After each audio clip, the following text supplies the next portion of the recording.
I'd like to introduce you to my new plugin, Beaver Builder CSS Grid. This plugin makes it really easy to use the CSS Grid layout with Beaver Builder rows and columns. Before we dive in, it's important to understand some of the terminology. First, we have the grid container. This is the element on which display grid is applied. It's the direct parent of all the grid items. In this example, the grid container is the Beaver Builder row, or more specifically, FL row content. Next, we have the grid item. Grid items are the children or direct descendants of the grid container. In this example, the grid items are Beaver Builder column groups, or FL col group. What is a column group? In Beaver terms, column groups can be thought of as rows within rows. In Beaver Builder, a column group can have up to 12 columns side by side. However, for this example, I'm only going to have one column per column group. I'm going to start out by adding a single column to my page, and to keep track of it, we'll give it a heading module, and I'll name this header. Now, to activate CSS Grid, you're going to go to the row settings, click on the Advanced tab, scroll down to CSS Grid right here where it says Activate CSS Grid. We're going to do Yes and Simple, and I'll explain what that means later. So this header is my first grid item.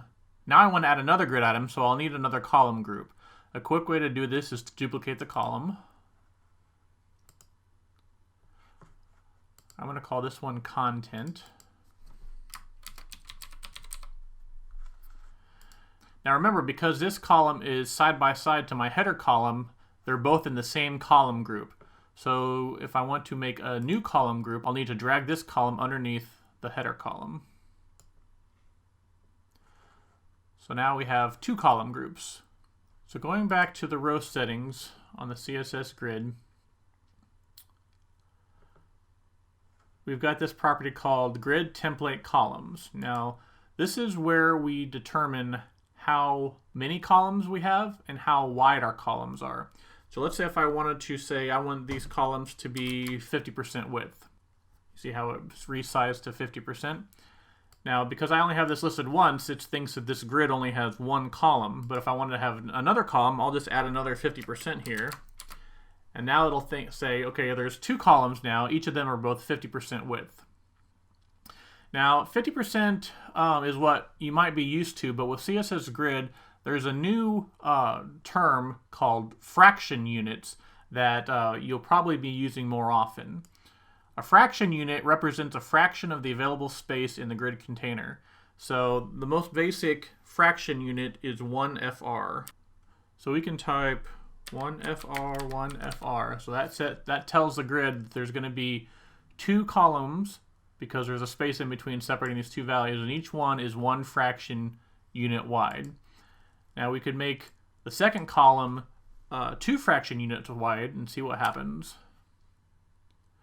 So now the content column is twice the size of the header column, because the header column is only 1 fraction unit and the content column is 2 fraction units. So I'm going to go back to just using one column for now. I'm going to add another grid item. We'll put this underneath here for a third one. I'm going to call this one Sidebar. And then one more. I'm going to call this one Footer.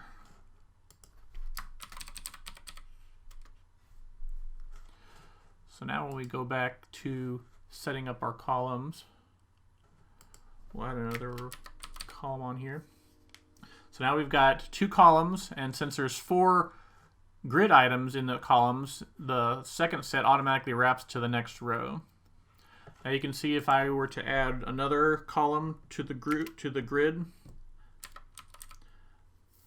we now have 3 columns, and this one wraps around here. And you can even go 6 columns. So now we have 6 columns. 4 of these are used up, and there's space for 2 more. Now, one thing you can do, instead of just typing 1 fraction unit over and over 6 times, you can type the words repeat and then parentheses, and you're going to tell it you want 6 columns with a comma, and then each column is 1 fraction unit wide. So that does the same thing as writing one FR 6 different times. This is what I mostly use. I want to add 2 more grid items. I'm going to make this, put it back into one column for now. I'm going to add some more grid items, so I'm going to put this one in between the header and the content. And we'll call this one navigation. And then one more. We'll call this one social, for you to put all your social icons. Okay, going back to my row settings. All right, now we're just going to do 3 columns each. So now you can see 3 columns, 2 rows with each of my column groups in there. Another property we have is the grid template rows, and you can set the height of a particular row. I'm going to do 250 pixels. That just applies to the first row, so we're going to tell, well, the second row I'm going to do also 250 pixels, and I'll show you why in just a second. Next, I want to teach you some more of the terminology. This is important for understanding of how to set up your grid. First, you have grid line. Grid lines are the dividing lines that make up the structure of the grid. They can either be vertical, which are called column grid lines, or horizontal, which are called row grid lines. Grid lines are numbered starting from the left for column grid lines, so we have 1, 2, 3, and 4. And the row grid lines start at the top, 1, 2, 3. Next is grid track. This is the space between 2 adjacent grid lines. You can think of them like the columns or the rows of the grid. Here's a grid track between the second and third row grid lines. Grid cell is the space between 2 adjacent row grid lines and 2 adjacent column grid lines. It's a single unit of the grid. Here's the grid cell between row grid lines 1 and 2 and column grid lines 2 and 3. Finally, we have grid area. This is the total space surrounded by 4 grid lines. A grid area may be comprised of any number of grid cells. Here's the grid area between row grid lines 1 and 3 and column grid lines 1 and 3. The grid area is one of the most powerful properties of the CSS grid. That's because it allows us to state exactly where we want a specific grid item to appear on our grid. Up until now in this example, our grid was simply placing each grid item into a single grid cell. However, the grid area property allows us to do much more. In order to use grid area, we need to assign a unique class name to each grid item / column group. To do that, we just go into the column settings of each of our column groups, click on Advanced, and right here where it says Grid Item Class, I'm going to give this grid item the class name Header, and I'll do this for all of my other grid items. Call this one Navigation.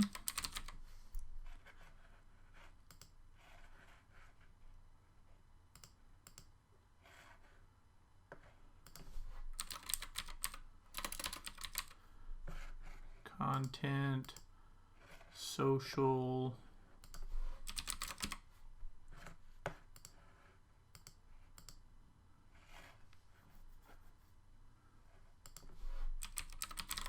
sidebar, and footer.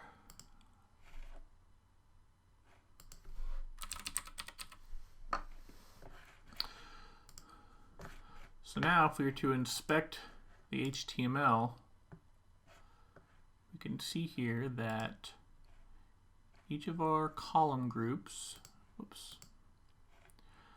each of these column groups has header, navigation, content, social, sidebar, and footer class names. So I'm going to delete the 250 pixel row height. This will make my rows fluid again. And I'm going to change this from 3 columns to 6 columns. So since I have 6 grid items, I will need to add more grid items to the row settings. So we've got 1 here already, so we'll add 2, 3, 4, 5, and 6. Doesn't matter which order you put these settings in. I'm going to go ahead and edit the first one. Now the first thing you'll need to do is enter the same class name that you entered into the column settings. So for this one, I'll type header. Now there are 2 ways to use the grid area property. The first way I'm going to show you will use numbers to reference specific grid lines. These numbers are separated by a slash and must go in this specific order. row start, row end, column end. So the rows will, even though you can't see the different rows, they're there, but this column, you see we have 6 different columns, and so the first column line was here on the left side, so you've got 1, 2, 3, 4, 5, 6, 7 column lines, and as we push the grid items further down, you'll see the row lines appear as well. So for the grid area, I want the header to span across the entire first row. So I'm going to type a number 1, because that's going to tell it to start at the first row line, and then a slash, and then I want the column line to start on the very left side, so I'm going to type another 1 for the column line start, another slash, and then the row I want to end on I want the row to end on row line 2, so I'll type a 2, and the column line I want it to end on column line 7, so I'll type a 7, and then you hit save. So that pushes the header grid item across the entire first row. So the second grid item I'm going to do, we'll call this one navigation. And I want it to start on row line 2, start on column line 1, end on row line 3, and end on column line 6. So hit save. So that puts the navigation all the way over until column line 6. Next one, we'll do content. We'll start on row line 3, column line 2, end on row line 4, and end on column line 7.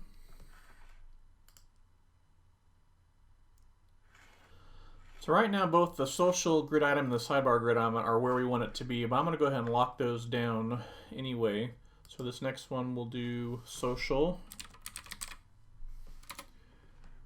And then grid area, start on row 2, column 6, and end on row line 3, column line 7. That should make that stay the same place, and the same thing for the sidebar. We'll type sidebar. Now I want the sidebar to start on row 3, column 1, and end on row 4, column 2. And the last one is footer. We're going to want this one to span all the way across the bottom of the page. So we'll type footer, and we want it to start on row 4, column 1, and end on row 5, column 7. Now the footer span all the way across. So now our CSS grid is starting to take shape, and you can drag and drop any module you want into any of these grid items. If you aren't familiar with CSS Grid, you may be asking, what is the advantage of setting up my layout like this? The beauty of this is that because we are using CSS to determine the position of each of our grid items, we can use media queries to change their position on different sized devices. So let's say that on our medium-sized devices, we want to move the social grid down to be in line with the footer. I'm going to want the first half of the bottom row to be social and the second half to be footer. So what I would do is I would go into the footer settings, and for medium-sized devices, I would tell it to start on row 4, and instead of column 1, I'm going to start it on column 4, and then end on row 5, and then column 7. And then for social, I would do start on row 4, column 1, end on row 5, column 4. Let me hit save. Now, when I check the size devices for medium, let me click on here, I can see that my social has now moved down to the bottom row, first half, and then footers on the second half. Now for the navigation, we'll want to fill in this grid cell where the social used to be. So let me click on navigation. And then for medium-sized devices, we still want to start on row 2, column 1, end on row 3, and then we want to go to column 7. Let me hit save. And there we go. Some of you may be thinking that specifying row and column start and end positions is a bit tedious, and I'll say that I agree with you. This isn't the way that I like to set up my grid. Remember I told you that there were 2 ways to use the grid area property. The second way is, in my opinion, much easier. So instead of using a number to specify the start and end positions, you can simply give the grid area a name and then reference it by a template that we create using the grid template areas property. I'll show you what I mean. I'm going to start out by giving this a name of HR. You can give it whatever name you want. You can even name it header. And as a pro tip, if you leave this field completely blank, it will automatically give it the same name as whatever class name you have typed up here. But for now, I'm just going to call it HR for header and hit save. The header is going to look messed up and move off to the side. That's because we haven't specified the grid template areas property yet where we want it to go. You can think of the grid template areas property as a visual representation of your entire grid. You have a line for each of your rows that starts and ends with a quotation mark. And each time you type the grid area name, that stands for the number of columns that you want the grid item to occupy. I'll show you what I mean. So first I'm going to start the first row by typing 2 double quotation marks, and then we have HR, HR, HR, HR, HR, HR. I typed this 6 times because we have a 6-column template. And as you can see, once I did that, the header goes right back to where it's supposed to be. So I'm going to do this for the other items in the grid. For navigation, I'm going to take away these numbers and we'll just call this NV for nav. Hit save. As you can see, the navigation is now messed up because we haven't specified in the template area, but that's fine. So for content, I'll call that CT. For social, get rid of this, SL.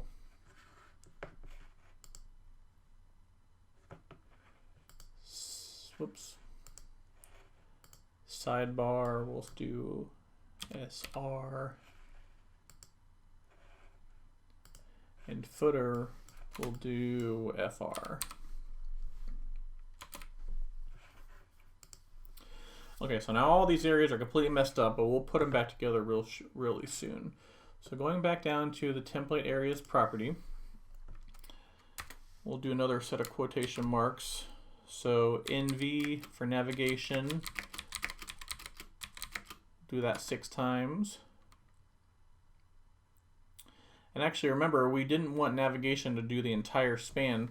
We wanted the social to be on the end. So instead of these last 2 NVs, we'll do SL, SL. So now we got social back where it's supposed to be. So you see how navigation is filling up 4 of the columns and social is filling up 2 of the columns. So the next one we had sidebar, sidebar, and then content, content, content, content. And then the last one, footer, footer, footer, footer, footer, footer.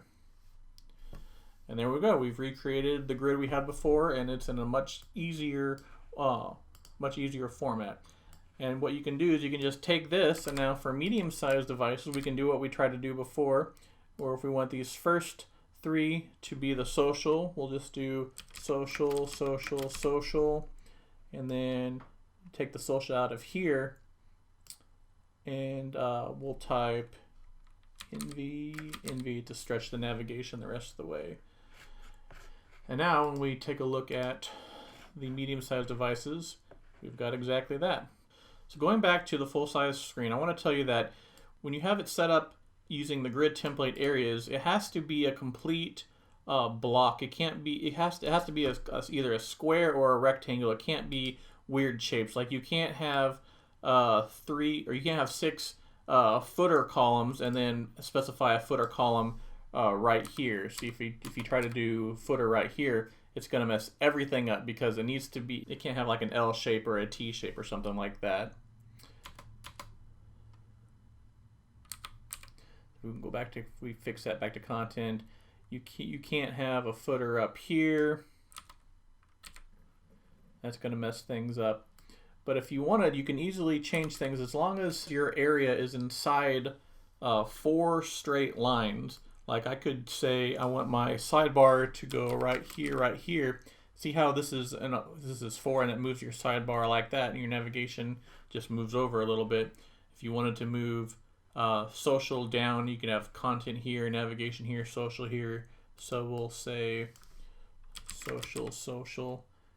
It has no problem doing that, but you couldn't do another social because that would make it a weird T shape, and that's going to screw up everything. So you just got to keep that in mind when you're creating these layouts. But you can see how easy it is to rearrange everything and play around, and on different size devices. It makes the grid template areas makes it really easy to set up your grid. So I'm going to wrap up this video for now. There are a lot more things that I'll be teaching you in upcoming videos, what all the different settings mean. Hope this helped you, and we'll see you next time.